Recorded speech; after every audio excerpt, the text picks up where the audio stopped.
సంధ్యాకాలంలో దీపం ఎప్పుడు వెలిగించాలి అని చెప్పి అడుగుతున్నారు.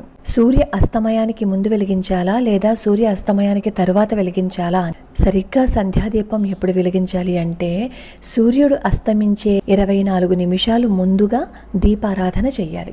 ఆ సమయంలో ఆఫీస్లో చాలా మంది ఉండటం వల్ల ఇంట్లో అదే సమయానికి దీపారాధన చేయలేకపోతే కనీసం ఇంట్లో ఒక విద్యుత్ దీపమైనా సరే వెలిగించాలి.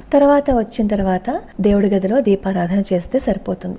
కానీ మామూలుగా అయితే సూర్య అస్తమయానికి 24 నిమిషాలు లేదా ఒక అరగంట ముందు దీపారాధన చేస్తే మంచిది.